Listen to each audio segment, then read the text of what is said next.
Bapak Ibu Saudara sekalian, Shalom. Bersyukur hari ini boleh ketemu lagi. Kita boleh dapat kesempatan merenungkan firman Tuhan. Bapak Ibu Saudara sekalian, ahli gizi memberitahu kita kalau kita itu harus cukup makan buah, cukup makan sayur supaya sehat badannya.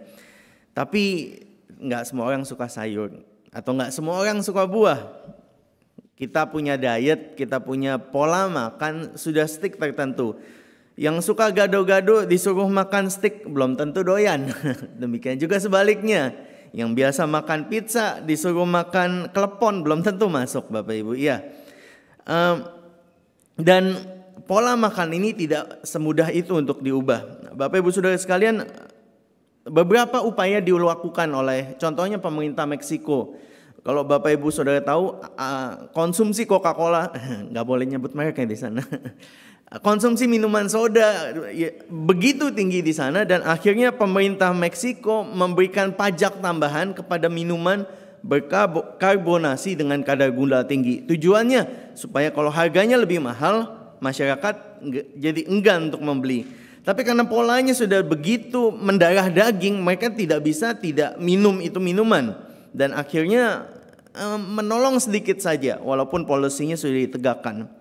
Nah, Bapak Ibu Saudara sekalian, ketika kita bicara tentang kesehatan jasmani yang kita tahu mana yang benar dan mana yang tidak benar, mana yang sehat dan tidak sehat, kita tidak selalu memilih makanan dengan tepat, bukan? Dan demikian pula dengan kesehatan rohani kita. Polanya sudah tampak sejak zaman nenek moyang, sejak zaman Adam dan Hawa. Mereka gagal mengikuti perintah Tuhan yang jelas-jelas baik untuk kesehatan rohani mereka. Dan pola tersebut terus berlangsung seperti dicatat di pasal 6 sampai dikatakan kejahatan manusia besar di bumi.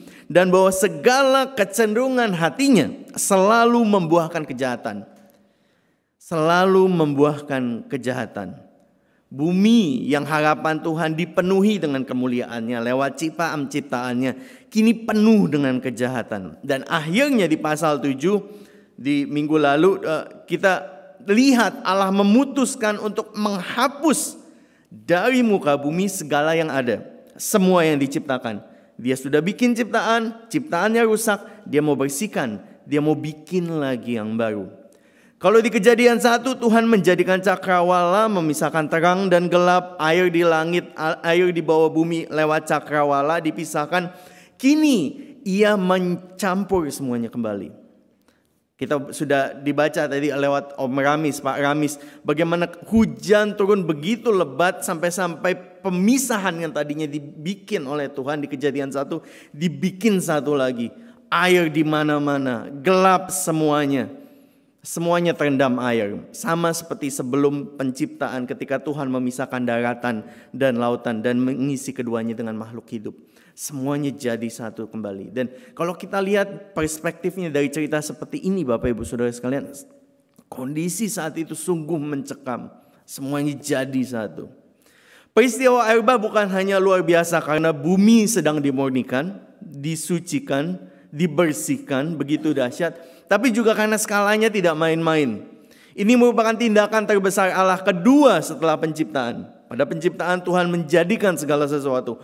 Pada kali ini Tuhan memurnikan segala sesuatu di bumi.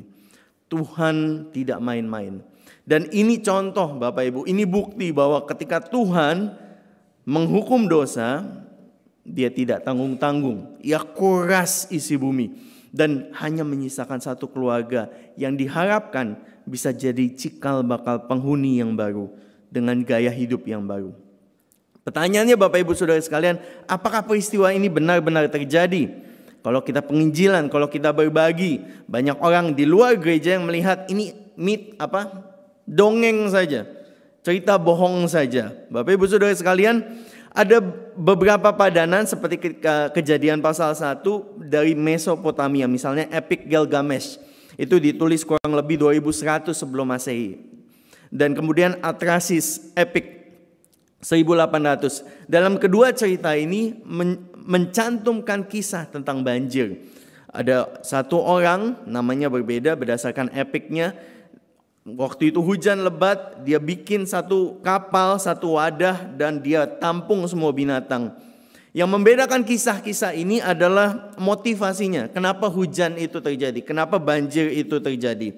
Tapi lewat kesamaan yang ada Bapak Ibu Saudara sekalian, kita bisa menyimpulkan bahwa peristiwa ini begitu membekas pada ingatan manusia, sehingga tertuang dalam cerita-cerita Babilonia maupun Mesopotamia, dan termasuk di Alkitab kita, Kejadian. Dikatakan bagian 1 Bapak Ibu Saudara sekalian bahwa Allah mengingat kita. Saya nggak bisa operasiin dari sini, tolong dibantu ya. Iya, thank you. Di bagian 1 Bapak Ibu Saudara sekalian, Allah mengingat kita. Dikatakan di Kejadian 8 ayat 1, maka Allah mengingat Nuh dan segala binatang liar dan segala ternak yang bersama-sama dengan dia dalam bahtera itu. Bapak Ibu Saudara sekalian, ketika ada kalimat Allah mengingat siapa? Mengingat perjanjiannya dengan siapa? Ini merupakan titik balik dalam plot narasi. Setiap kali Alkitab menulis frase ini, Allah mengingat seseorang, bukan berarti artinya Tuhan melupakan sesuatu, kayak kita lupa bawa dompet atau lupa matiin kompor. Allah tidak lupa akan Nuh. Tetapi frase ini menunjukkan bahwa pada pasal 8 Allah akan melakukan sesuatu yang baik atas Nuh, atas kehidupan Nuh. Lalu dikatakan di sana Allah membuat angin menghembus melalui bumi sehingga air itu turun. Kata angin dalam bahasa Ibrani, ruah, itu bisa diartikan spirit, roh.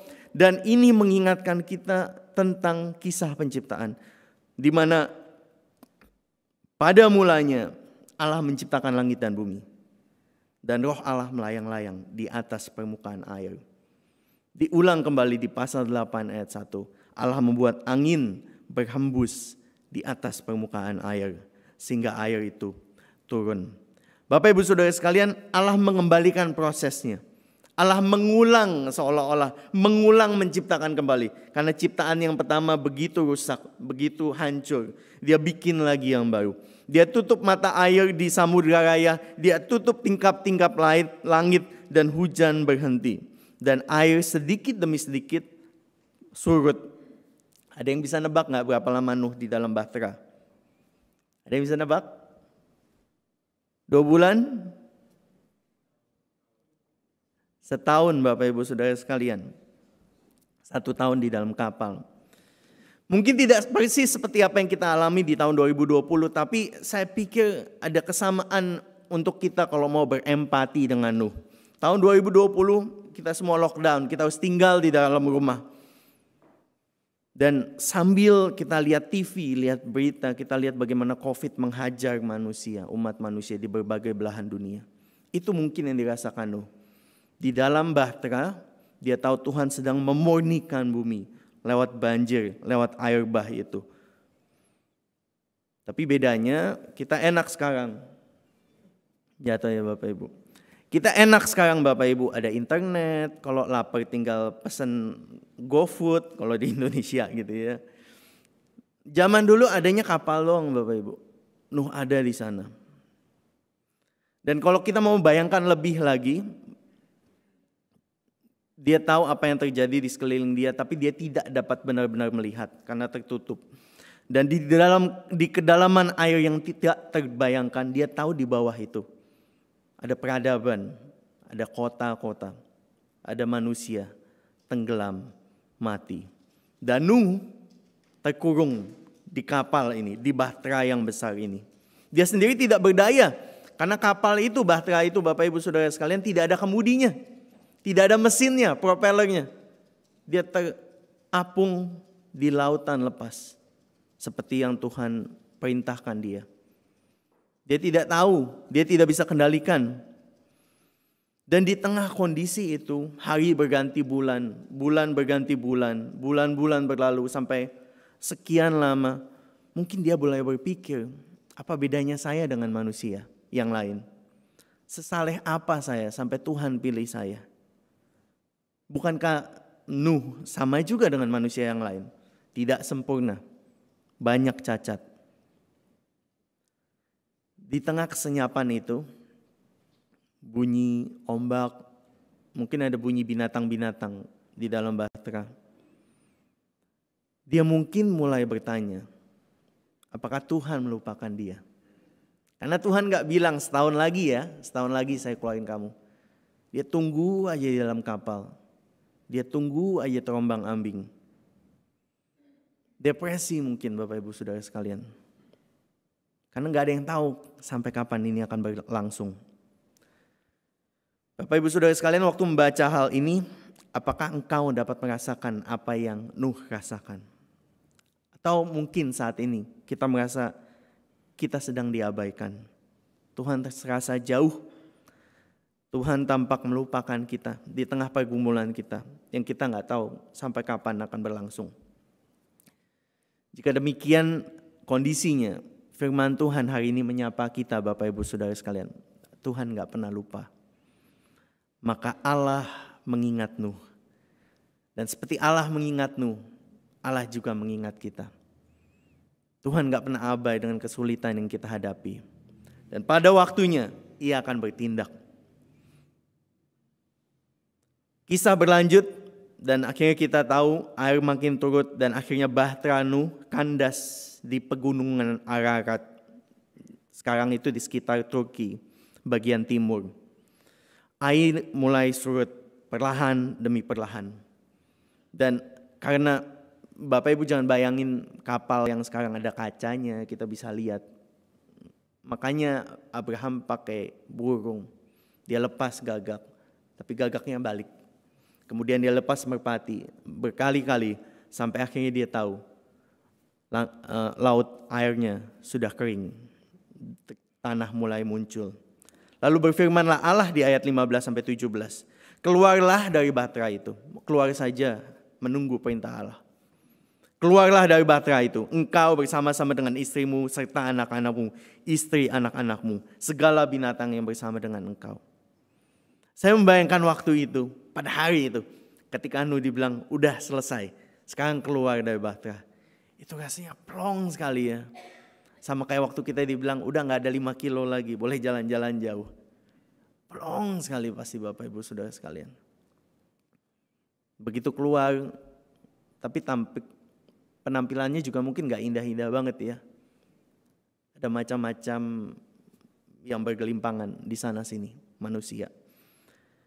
Bapak Ibu Saudara sekalian, dunia dulu gaduh dengan kekerasan, bising dengan dosa. Kini jadi sunyi sekali ketika Nuh keluar dari bahtera. Tenang sekali, damai sekali. Tinggal dia dan keluarganya, anak dan menantunya. Dunia yang tadinya senyap terendam air, kini mulai bertunas. Dan di situ Allah kembali memberikan mandat kepada Nuh. Berkembang biaklah, bertambah banyaklah. Dan catatan pertama tentang reaksi Nuh atas perintah Allah adalah Nuh mempersembahkan korban di atas mezbah. Ungkapan syukur karena dia selamat. Sekaligus sebagai simbol penebusan, atonement. Bahwa ia telah ditebus. Bapak Ibu Saudara sekalian, korban bakaran Nuh naik menjadi persembahan yang harum. Nikoah bahasa Ibraninya. Mirip dengan nama Nuh, Noah, yang artinya penghiburan. Anak yang menenangkan. Anak yang membawa ketenangan. Nuh menjadi anak penghiburan. Dan persembahannya membawa bau yang harum di hadapan Tuhan. Dan atas itu Tuhan berujar, aku tidak akan mengutuk bumi kembali. Meskipun keinginan manusia jahat dari kecil. Lagi pula setelah kejadian 3, setelah bumi dikutuk lewat Adam dan Hawa, kita gak lagi kebayang apa jadinya kalau Tuhan masih mengutuk kembali. Menambah kutuk demi kutuk di atas bumi. Begini saja kalau kita baca berita di Afrika kering kerontang, menyedihkan. Mereka butuh banyak doa. Kita perlu berdoa untuk mereka. Dan tidak hanya karena kondisi alam, manusia pun mengeksploitasi alam. Katanya sebenarnya ada cukup banyak makanan untuk semua orang di muka bumi. Tapi karena keserakahan, karena distribusi, ada satu daerah bisa punya makanan melimpah. Sedangkan di tempat lain, kelaparan hingga kematian menjangkiti manusia. Dan yang melimpah itu makanannya dibuang-buang. Sedangkan tempat lain mereka cari makanan susah setengah mati. Apalagi kalau ditambah kutukan. Kutukan demi kutukan. Kita bersyukur Tuhan tidak lagi mengutuk. Allah sungguh berbelas kasihan. Bapak Ibu Saudara sekalian, kita layak dihukum. Kita layak karena dosa-dosa kita diganjar oleh Tuhan. Tapi Tuhan tidak memberikan itu. Allah memberikan belas kasihan kepada Nuh dan kepada kita. Ada kisah tentang ahli bedah namanya Everett Koop. Dia menceritakan dalam bukunya berjudul Sometimes Mountains Move. Terkadang gunung-gunung beranjak. Dia menceritakan bagaimana ketika mereka kehilangan anak mereka. Anak mereka pergi untuk mendaki dan kecelakaan merenggut nyawa anaknya. Dan dalam buku itu, Koop menjelaskan bagaimana Tuhan sebenarnya sedang menyiapkan mereka menuju masa-masa itu. Dikatakan beberapa tindakannya seperti putra mereka memilih untuk kuliah jauh dari state mereka di Amerika. Dan ini bikin mereka akhirnya jarang ketemu dengan putranya. Yang kedua, sebelum putranya pergi jauh, setiap anggota keluarga dalam beberapa hari terakhir menghabiskan waktu-waktu dengan penuh makna bersama dengan David, anaknya. Dan di saat yang sama, Dr. Koop juga menerima ratusan surat dari berbagai orang tua yang kehilangan anak mereka. Karena ia menulis dalam Reader's Digest. Menanggapi surat-surat itu menyiapkan Koop akan apa yang terjadi. Pada hari Minggu setelah kematian putra mereka, bacaan responsif dari gereja diambil dari Mazmur 18, di mana mereka membaca dalam gereja, "Adapun Allah, jalannya sempurna. Ia membuat kakiku seperti kaki rusa dan membuat aku berdiri di atas bukit. Engkau telah memberikan tempat lapang untuk langkahku, sehingga kakiku tidak goyah." Pasca kematian David Koop, beberapa orang menjadi Kristen lewat buku ini, percaya kepada Tuhan. Dan saudara laki-lakinya, Norman Koop, masuk dalam pelayanan Kristen. Bapak Ibu Saudara sekalian, Tuhan tidak selalu menghindarkan kita dari kesusahan. Tapi Dia bisa pakai kesusahan itu dengan maksud baik. Baik untuk kita maupun orang lain. Dan Dia punya cara untuk meyakinkan bahwa Dia tidak pernah lupa. Saat ini Bapak Ibu Saudara sekalian, mungkin kita bergumul dalam keluarga kita, dalam pekerjaan kita, dalam pernikahan kita. Kita bergumul karena bunga mungkin naik dan kita bergumul untuk ngatur keuangan kembali. Ada banyak tantangan. Tapi satu hal yang firman Tuhan hari ini mau ingatkan kita Bapak Ibu Saudara sekalian, Tuhan gak pernah lupa. Tuhan gak pernah lupa. Mungkin rasanya kita dalam batra, kita gak tahu kapan berakhir. Tapi Tuhan masih terus bekerja bagi setiap orang yang mengasihi Dia. Itu yang pertama Bapak Ibu Saudara sekalian yang kita bisa dapati dari bagian ini. Tuhan tidak lupa akan Nuh dan Tuhan selalu mengingat kita sama seperti Dia mengingat Nuh. Bagian kedua, Allah mengikat dirinya dengan kita. Bapak Ibu Saudara sekalian, setelah Nuh keluar kapal, Tuhan memberkati Nuh dan anak-anaknya. Dikatakan beranak cuculah, bertambah banyaklah, penuhi bumi. Yang kedua, kuasailah bumi karena binatang akan takut dan gentar kepadamu. Ini kalimat yang mirip tapi gak mirip juga dengan mandat yang diberikan kepada Adam dan Hawa. Dan Tuhan mengulang itu kepada Nuh. Nuh menjadi perwakilan. Tuhan bikin perjanjian dengan manusia dan semua makhluk hidup, binatang. Menunjukkan bahwa Nuh menjadi second Adam. Menjadi Adam yang kedua. Aku percayakan bumi ini kepadamu. Aku sudah murnikan bumi ini. Hiduplah, beranak cuculah. Penuhilah bumi dengan kemuliaan. Dengan takut akan Tuhan. Dan ada yang berbeda. Kalau dulu mungkin makanannya cuma tanaman, buah. Kali ini Tuhan memberikan kesempatan kepada manusia, kepada Nuh dan keluarganya untuk makan segala yang bergerak. Jadi mereka mulai makan binatang Bapak Ibu Saudara sekalian. Tapi prinsipnya satu, yang ada darahnya jangan dimakan. Artinya apa? Artinya darah itu adalah simbol. Dan mereka harus tetap menghargai darah sebagai pemberian yang Tuhan berikan. Oleh karena itu harus tidak boleh makan darah itu di perjanjian lama Bapak Ibu Saudara sekalian. Dan dari situ dia berangkat tentang konsep pembunuhan, homicide. Tuhan bilang kalau ada yang bunuh kamu, dia bertanggung jawab sama aku. Karena membunuh manusia adalah merupakan penyerangan terhadap gambar dan rupa Allah. Dan diakhiri dengan menyatakan bahwa beranak cuculah, bertambah banyaklah. Di ayat 7, 9 ayat 7. Dan ini pandangan yang sangat positif. Kalau kita baca epic yang lain, Gilgamesh epic, Atarasis epic, di situ manusia dihajar dengan banjir karena dewa-dewi melihat manusia sudah terlalu banyak memenuhi bumi dan harus dipotong, dihentikan penyebarannya, perkembangannya. Tetapi sebaliknya Allah berbeda. Allah punya pandangan positif terhadap umat manusia. Beranak cuculah, penuhilah bumi. Penuhilah bumi dengan kemuliaan Tuhan. Dan yang menarik di sini Bapak Ibu Saudara sekalian adalah Allah mengikat dirinya dengan Nuh. Biasanya kalau bikin MOU, bikin kesepakatan kerajaan dengan kerajaan, harusnya mendatangkan sesuatu yang menguntungkan, bukan? Ini Allah ciptaan. Dia gak perlu janji sama manusia. Aku gak bakal kasih air bah lagi ke kamu. Dia gak perlu merendahkan dirinya, mengikat dirinya dengan Nuh dan semua umat manusia. Tapi itu yang Allah lakukan. Dan saya pikir ini menarik, menunjukkan siapa Allah kita. Allah kita, Allah yang terlibat. Bukan Allah yang jauh. Allah kita, Allah yang mau involve dalam kehidupan kita. Dan tanda materai yang diberikan adalah busur di langit. Kalau di pasal 17 Allah bikin perjanjian dengan Abraham, tandanya adalah sunat.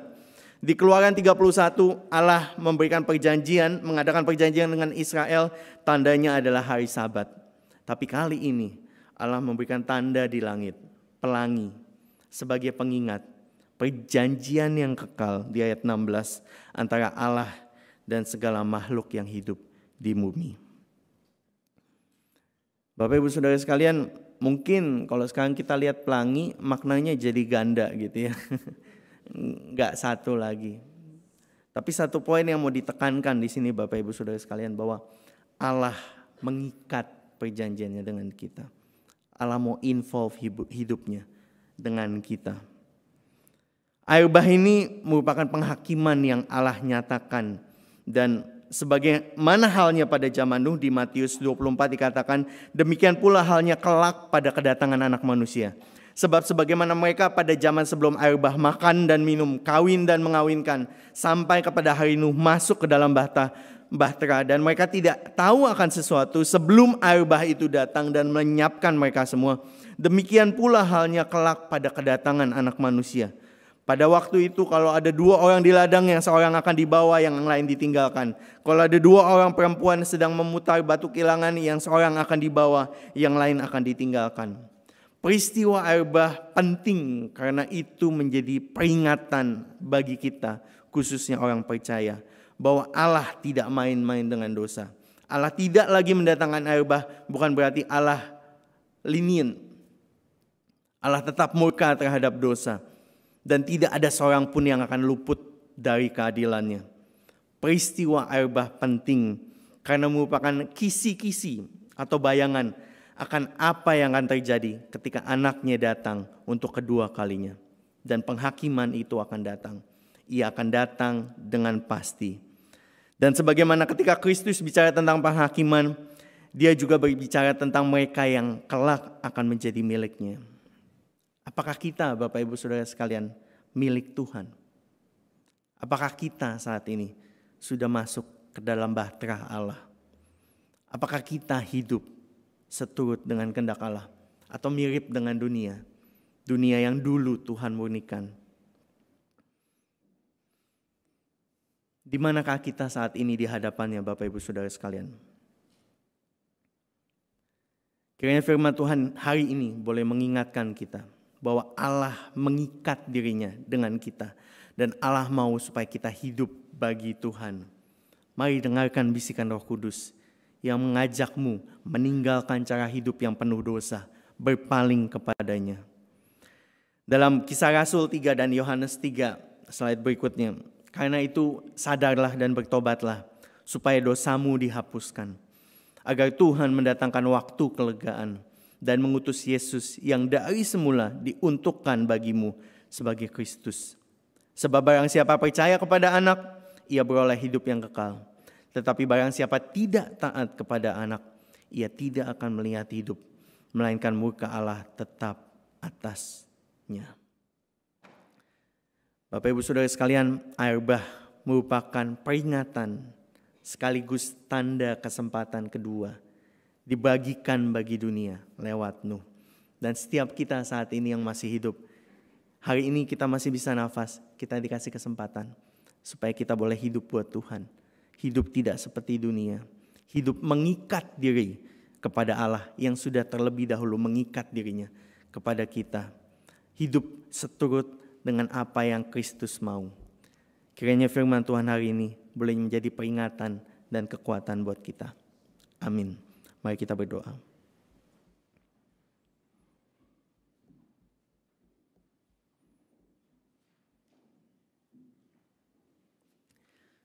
Bapak, kami bersyukur hari ini boleh membaca bagian ini. Dan kami lihat bagaimana keselamatan, kesempatan kedua Tuhan berikan bagi umat manusia lewat Nuh. Tuhan, Kau lihat setiap kami dan pergumulan kami. Tuhan tahu kadang kami merasa sendiri, kadang kami merasa tertolak, kadang kami merasa Tuhan tidak lagi peduli akan kami. Kami berseru, kami bertanya-tanya berapa lama kami harus bergumul dengan pergumulan kami masing-masing. Dan tampaknya Tuhan diam. Tapi hari ini Bapak, biarlah firman Tuhan boleh jadi kekuatan buat kami. Tuhan ingat kami. Tuhan gak pernah lupa. Dan pada waktunya Tuhan akan bertindak. Mendatangkan kebaikan bagi setiap kami yang tetap mengasihi Tuhan apapun yang terjadi. Tolong kami Bapa supaya kami tetap mengandalkan Tuhan. Tetap hidup buat Tuhan. Dan kalau saat ini kami masih bergunjing dengan dosa kami masih bergumul dan lenient, nyantai di tengah hal-hal yang kami tahu salah, hal-hal yang kami tahu tidak baik untuk kesehatan rohani kami. Tolong kami Bapa supaya kami boleh keluar. Bukan hanya dengan kemampuan, tetapi dengan kekuatan Roh Kudus. Dan dengan support dari teman-teman, saudara-saudara seiman. Karena Tuhan tolong kami lewat dengan berbagai cara. Terima kasih Bapa. Tolong kami, mampukan kami untuk kami tidak menyia-nyiakan kesempatan yang Tuhan kasih. Kesempatan kedua bagi setiap kami. Supaya kami boleh hidup bagi Kristus yang sudah mati untuk kami. Terima kasih Bapa, kami serahkan setiap kami. Dalam nama Tuhan Yesus kami berdoa. Amin. Tuhan berkati.